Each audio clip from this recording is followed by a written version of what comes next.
जयंती मंगला काली भद्रकाली कपालिनी दुर्गा क्षमा शिवा धात्री स्वाहा स्वाधा नमस्तुते।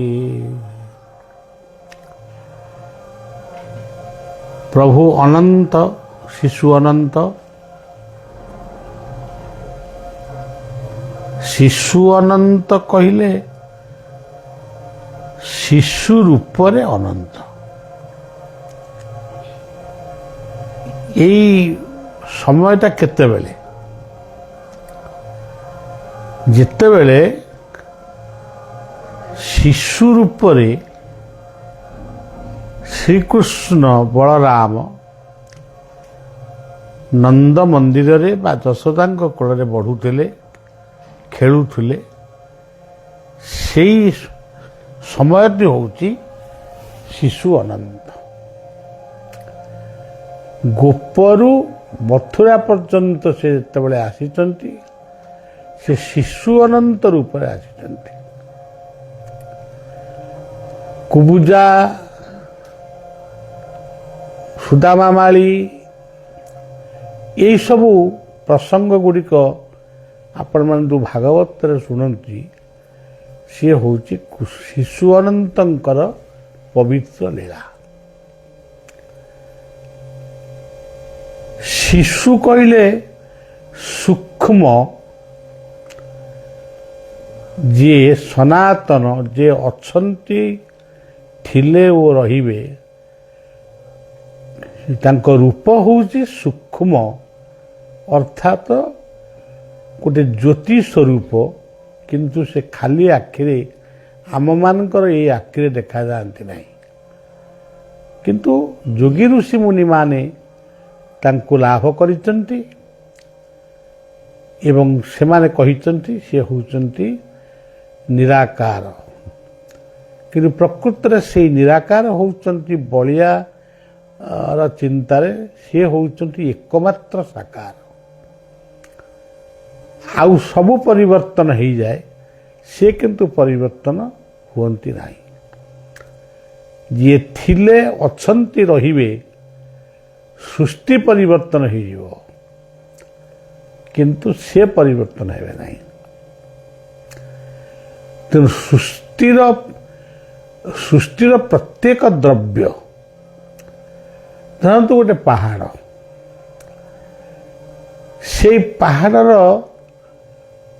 आउ गोटे अवतार हूँ पत्थर पत्थर ताको गुंड करदे से गोटाक हो जाए बाली किंतु बालीर काम पत्थर करे ना पत्थर काम पर्वत करे ना। ये सबू मूर्ति हूँ पर्वत बा पहाड़ किंतु एमाने जिते रूप बदलैले भी मध्य तार शक्ति सामर्थ्य होची सूक्ष्म अर्थात निराकार।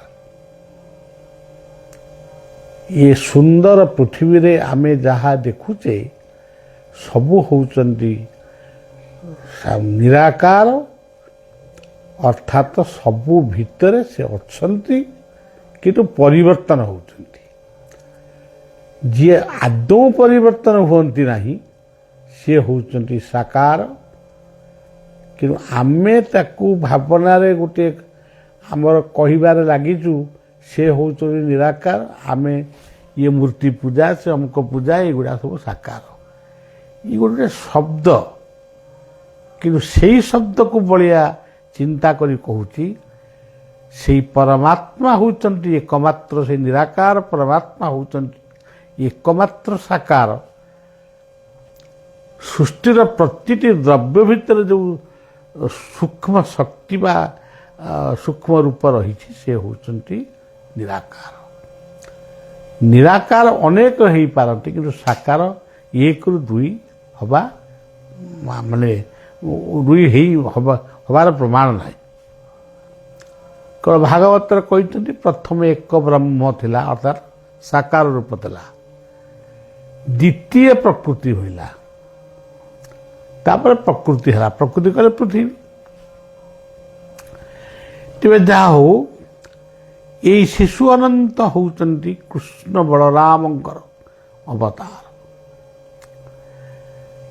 ଏବଂ ଏଇ ଶିଶୁ ଅନନ୍ତ ହେଉଛନ୍ତି ସୂକ୍ଷ୍ମ ଆଉ ସ୍ଥୂଳ ଅର୍ଥାତ୍ ଏଇ ଶିଶୁ ଅନନ୍ତ ହେଉଛନ୍ତି ସୃଷ୍ଟି ଏବଂ ସ୍ରଷ୍ଟା। ଏଇ ଶିଶୁ ଅନନ୍ତ ହେଉଛନ୍ତି ସାକାର ଓ ନିରାକାର। ଧରନ୍ତୁ ଆମେ ଜଗନ୍ନାଥଙ୍କ କଥା କହିବା, ଜଗନ୍ନାଥ ହେଉଛନ୍ତି ଜଗନ୍ନାଥଙ୍କର ମୂର୍ତ୍ତି ହଉ ସାକାର ହେଇପାରେ, କିନ୍ତୁ ତାରି ଭିତରେ ଲୁଚି ରହିଛନ୍ତି ନିରାକାର। ତେଣୁ ଜଗନ୍ନାଥ ହେଉଛନ୍ତି ପ୍ରକୃତରେ ନିରାକାର। ମୂର୍ତ୍ତିଟା ପରିବର୍ତ୍ତନ ହେଉଛି କିନ୍ତୁ ନିରାକାର ପରିବର୍ତ୍ତନ ହେବେ ନାହିଁ, ଅର୍ଥାତ୍ ବ୍ରହ୍ମ ପରିବର୍ତ୍ତନ ହୁଏ ନାହିଁ। ତେଣୁ ଶିଶୁ ଅନନ୍ତ ଏ ଶବ୍ଦର ମହିମା ଏକ ସ୍ୱତନ୍ତ୍ର।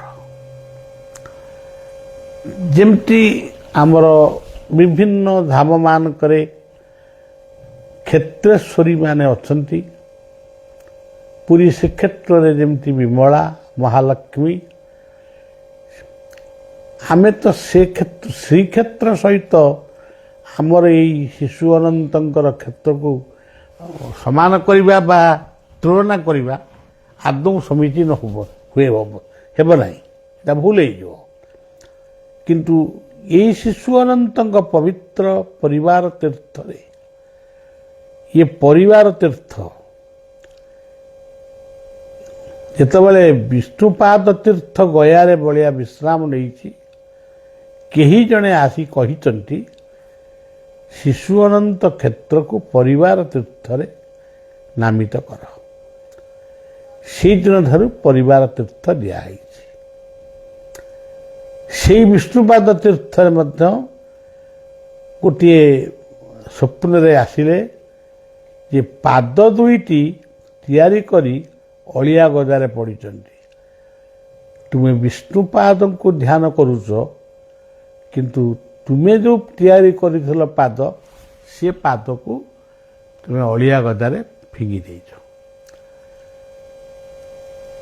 ମାନେ ମୁଁ ଯାହା କହିଲି ସେଇଆ ଯେ ସେ କହିଲି ତା ନୁହେଁ, କିନ୍ତୁ ମୋଟାମୋଟି ସ୍ୱପ୍ନରେ ଏମିତି ଗୋଟେ ଜଣାଗଲା ଯେ ଆମେ ଗୋଟେ ପାଦ ଦୁଇଟି ପାଦ ତିଆରି କରିଥିଲୁ, ତାକୁ କୋଉଠି ସ୍ଥାପନ କରି ପୂଜା କରିବୁ କି କ'ଣ କରିବୁ, କିନ୍ତୁ ତା ଉପରେ ଆଉ ନଜର କାର ନାହିଁ କି ଆମର ବି ନାହିଁ, ସେ କେଉଁଠି ଅଳିଆ ଗଦାରେ କେଉଁଠି ଅଛନ୍ତି।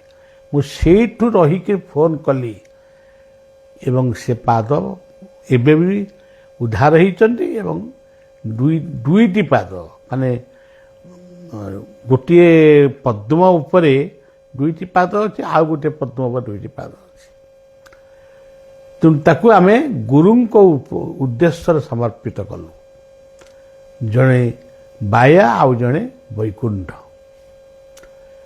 ଏବେ ବି ତାଙ୍କୁ ସ୍ମରଣ କଲାବେଳେ ମୁଁ ବାୟା ବୈକୁଣ୍ଠ ରୂପରେ ସ୍ମରଣ କରେ। ସେଇ ପାଦକୁ ମଧ୍ୟ ବିଷ୍ଣୁପାଦ, ଗୟାର ବିଷ୍ଣୁପାଦ ବୋଲି ମୋର ସ୍ମରଣ ଭିତରେ ମୁଁ ରଖେ।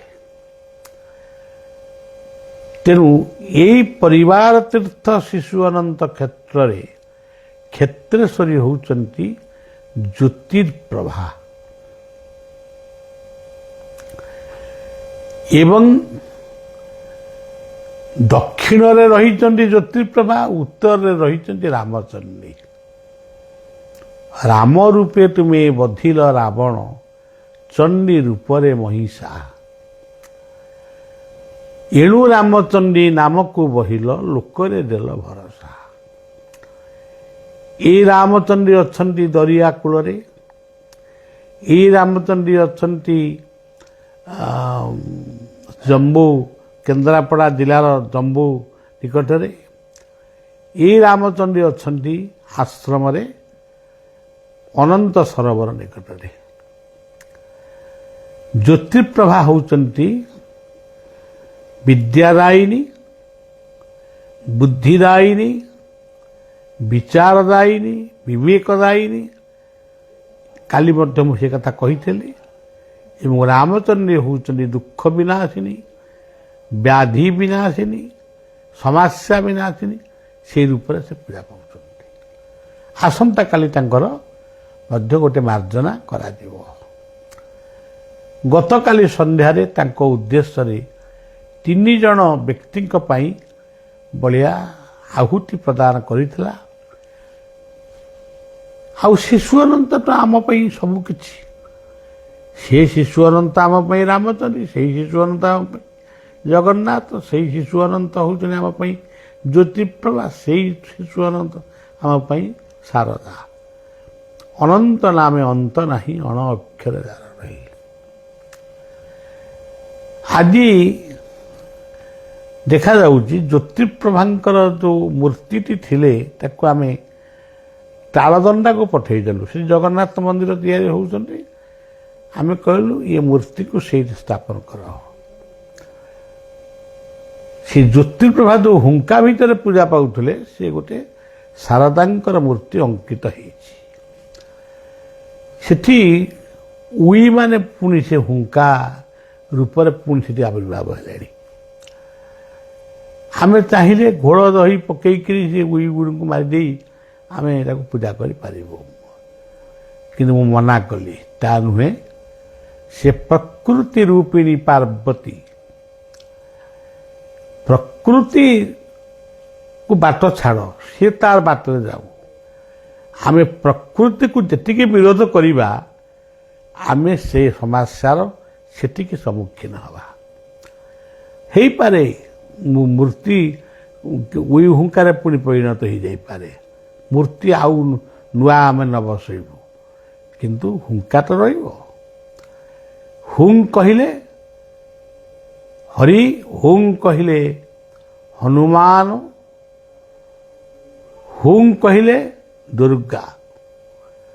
ଉଦ୍ଦିଷ୍ଟ ପୁରୁଷି କିଂସୁ ପିସି ଭୟମେ ସମୁପସ୍ଥିତ ଦରିଶକ୍ୟଂ ମଶକଂ ହୁଂ ଦୁଂ ଦୁର୍ଗେ ଭଗବତୀ ସମୟ ସ୍ୱାହା। ହୁଂ କହିଲେ ଦୁର୍ଗା, କା କହିଲେ କାୟା। ସୃଷ୍ଟି ହେଉଛି ଯାହାଙ୍କର ଶରୀର, ସ୍ରଷ୍ଟା ହେଉଛନ୍ତି ଯାହାଙ୍କର ଶରୀର। ସେଠି ମଣିଷ ଭିତରେ ହୁଙ୍କା ରୂପରେ ସେ ଆବିର୍ଭାବ ହୋଇଛନ୍ତି। ହୁଙ୍କା ବୋଲି ଆମେ ସମ୍ବୋଧନ କରିଛୁ, ଆମେ ଯେ ନାଁଟାକୁ ଆମେ ଦେଇଛୁ, କିନ୍ତୁ ପ୍ରକୃତ ହୁଙ୍କାର ତତ୍ଵ ଗଭୀର।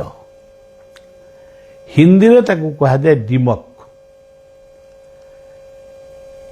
ତେଣୁ ଇଂରାଜୀରେ କ'ଣ କୁହାଯାଏ ମୁଁ ସେଟା କହିପାରିବିନି।